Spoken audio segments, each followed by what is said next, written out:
Hello everyone, welcome to my YouTube channel. आज मैं आपके सामने बहुत ही इंपॉर्टेंट टॉपिक लेकर आई हूँ जो है हमारा फंडामेंटल ड्यूटीज़। फंडामेंटल ड्यूटीज़ होती क्या हैं? जिस तरीके से हमारे इंडियन कॉन्स्टिट्यूशन में फंडामेंटल राइट्स के बारे में बताया गया है और फंडामेंटल राइट जो इंडियन सिटीजन्स को प्रोवाइड हैं, उसी तरीके से फंडामेंटल ड्यूटीज़ भी जो हैं वो इंडियन सिटीजन्स को प्रोवाइड की हैं। जैसे हमें कहा जाता है ना कि हमें चोरी नहीं करनी है, हमें ये काम ख़राब नहीं करना है, हमें अपनी घर की प्रॉपर्टी की देखभाल करनी है, इसको नुकसान नहीं पहुंचाना है। इसी तरीके से हमारे को फंडामेंटल ड्यूटीज़ प्रोवाइड हैं, जिसका मतलब होता है कि जितनी भी हमारी नेशनल हेरिटेज है, नेशनल प्रॉपर्टीज़ हैं, नेशनल सिम्बल्स हैं, ठीक है, इन सभी को सेफ गार्ड करना है और इनके प्रति हमारी ड्यूटी बनती है, तो वो सब है। ओके, अब ये जो हमारी फंडामेंटल ड्यूटीज़ है ये कहाँ से ली गई है? ये इंस्पायर है यूएसएसआर यानी कि रशिया से हमने फंडामेंटल ड्यूटीज़ ले रखी हैं। ओके, यानी कि इंडियन कॉन्स्टिट्यूशन में जो इसका जिक्र है, इसका ब्यौरा है, वो यूएसएसआर से इंस्पायर होकर लिया गया है। ओके, अब ये जो सबसे पहले पूछा जाता है कि आपका ये क्वेश्चन भी बन सकता है कि सोरेनसन कमेटी, ये कभी पूछा जाता है कि सोरेनसन कमेटी किस चीज़ से रिलेटेड है? तो सोरेनसन कमेटी हमेशा हमारी जो है वो फंडामेंटल ड्यूटी से रिलेटेड है। ओके, यानी कि सोरेनसन कमेटी के रिकमेंडेशन पे जब हमारा 42nd कॉन्स्टिट्यूशनल अमेंडमेंट हुआ था इन 1976 में, ओके, तब ये हमारी फंडामेंटल ड्यूटीज़ को ऐड किया गया था। ओके, अब देखा जाए ये हमारे इंडियन कॉन्स्टिट्यूशन का जो पार्ट 4 ए है उसमें पूरा दे रखा है और आर्टिकल 51 ए के तहत फंडामेंटल ड्यूटीज़ हमारी आती हैं। ओके, नाउ अब हम आगे बढ़ते हैं।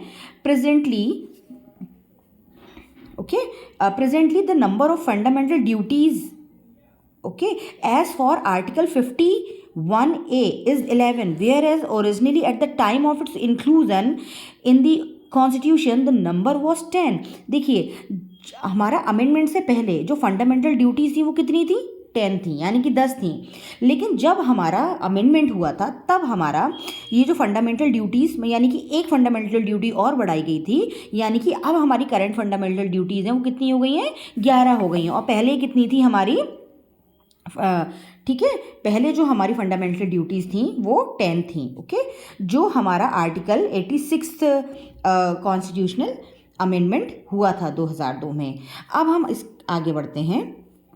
Okay, according to Article 51A, it shall be the duty of every citizen of India कि हमें ये सारी ड्यूटीज़ को हैं वो फॉलो करना है और मानना है, और दूसरों को भी हमें इस चीज़ के लिए सजेस्ट करना है कि हमें हमारी जो भी फंडामेंटल ड्यूटीज़ दे रखी हैं उनको हमें, ठीक है, इम्प्लीमेंट करना है। ठीक है, अब जैसे सबसे पहले हमारी फंडामेंटल ड्यूटीज़ है वो क्या है कि हमें to abide by the constitution and respect its ideals and institution and national flag and national anthem, कि हमारे जितने भी इंस्टीट्यूशंस हैं, हमारी जितनी भी नेशनल इंस्टीट्यूशंस हैं, नेशनल फ्लैग है, नेशनल एंथम है, नेशनल हेरिटेज है, उन सबको क्या करना है? हमें अबाइड करना है, इनको प्रोटेक्ट करना है, इनको सेफ गार्ड करना है। ओके, हाँ, and second is example is this: to cherish and follow the noble ideas which inspire our national struggle for freedom, कि जितने भी हमारे नेशनल आइडियाज़ हैं, जो हमारे फ्रीडम स्ट्रगल से रिलेटेड जो भी मूवमेंट्स हैं, उनको हम सबको चेरिश करना है। ओके, नाउ नेक्स्ट पे अब हम आते हैं टू अपहोल्ड एंड प्रोटेक्ट, हमें अपहोल्ड करना है, हमें प्रोटेक्ट करना है अपने देश की सॉवरेनिटी को, यूनिटी को, इंटीग्रिटी को। ओके, नाउ नेक्स्ट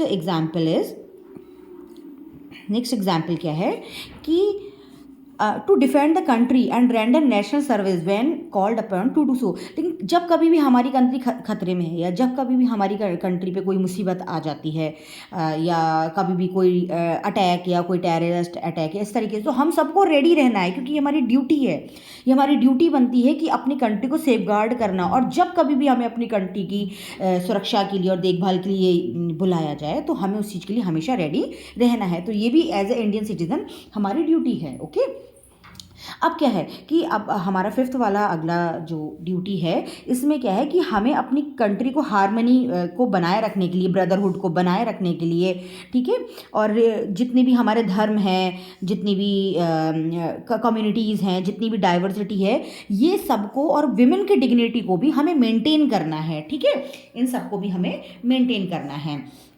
और जितना भी नेक्स्ट पे हम आते हैं, और जितना भी हमारी जो वैल्यू है जो हमने प्रिजर्व कर रखी है, लाइक हमारी जो रिच हेरिटेज है, हमारा इंडियन कल्चर है, इसको भी हमें सेफ गार्ड करना है, इसको भी हमें प्रोटेक्ट करना है। ओके, नाउ नेक्स्ट हम आते हैं to protect and improve the natural environment, कि जितनी भी हमारी नेचुरल एनवायरनमेंट से रिलेटेड चीज़ें हैं, जैसे हमारा पूरा नेचुरल एनवायरनमेंट है, रिवर्स है, फॉरेस्ट है, लेक्स है, ठीक है, वाइल्ड लाइफ है, एनिमल्स है, फ्लोरा है, फौना है, लिविंग क्रिएचर्स हैं, लाइक हमारे बर्ड्स हैं, एनिमल्स हैं, इन सबको हमें सेफ गार्ड करना है, इन सबको हमें प्रोटेक्ट करना है। ओके, नाउ 8 नंबर पे हम आते हैं कि हमें अपना साइंटिफिक टेम्परामेंट को डेवलपमेंट करना है। जैसे हमारी जो आज के टाइम पे जो कंट्री है वो धीरे धीरे डेवलप हो रही है, ठीक है। अब हम धीरे धीरे भी क्या हम ये कहें कि लीप्स एंड बाउंड्स हमारी कंट्री डेवलपमेंट की तरफ जा रही है, क्योंकि अभी हमारे देश को आज़ाद हुए 100 साल भी नहीं हो रही है हुए हैं, लेकिन उसके बावजूद भी हम बहुत अच्छे लेवल पे साइंटिफिकली अपने आप को और अपनी कंट्री को डेवलप करें। तो उसमें हमें अपनी सर्विसेज जो हैं कंट्रीब्यूट करनी है कि किस तरीके से हम क्या रिफॉर्म ला सकते हैं।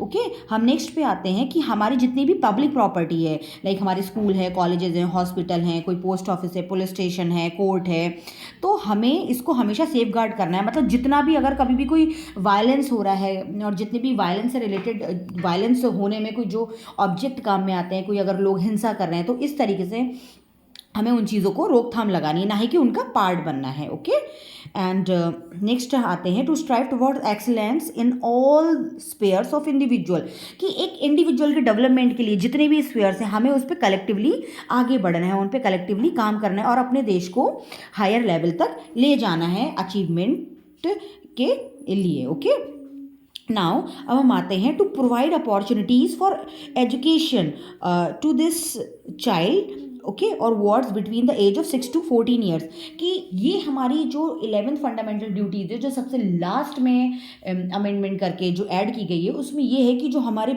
6 साल से 14 साल तक के जो बच्चे हैं इनको एजुकेशन प्रोवाइड करवाना है, इनको जो भी है अपॉर्चुनिटी मिलनी चाहिए इनकी एजुकेशन के लिए। ओके, जो हमारा 86 कॉन्स्टिट्यूशन अमेंडमेंट हुआ था 2002 में, तो ये सारी चीज़ें हमारी आती हैं फंडामेंटल ड्यूटीज़ में, जो सिर्फ और सिर्फ एक नागरिक का अधिकार बनता है कि ये फंडामेंटल ड्यूटीज़ को हम इम्प्लीमेंट करें, इन्हें फॉलो करें और लोगों को भी इसके बारे में अवेयर करें। क्योंकि अगर हमारे कॉन्स्टिट्यूशन में लिखा हुआ है कि इंडियन कॉन्स्टिट्यूशन में सारी चीज़ें लिखी हुई हैं कि इंडियन सिटीजन्स को ये सारी चीज़ें माननी है, जो हम किसी बाहर के कोई पर्सन, कोई एलियन है, कोई फॉरेनर है, कोई बाहर से आ रखा है, तो हम ये जो फंडामेंटल ड्यूटीज़ हैं ये उनके ऊपर एप्लीकेबल नहीं होती, क्योंकि उनको हमारी कंट्री से क्या एसेस लेना देना और क्या वो हमारी कंट्री के को प्रिजर्व करेंगे। तो this is the priority and the duty of the Indian citizen to follow all these things. Okay, तो आज के लिए सिर्फ इतना ही। अगर आपको इस तरीके के टॉपिक चाहिए so please comment below the channel, और अगर आपको मेरी वीडियो अच्छी लगती है तो please like, share and subscribe my channel, so that मैं मोटिवेट होकर कुछ और भी अच्छी वीडियोज़ आपके लिए बना सकूँ। Okay, so thank you very much, see you soon in the next video.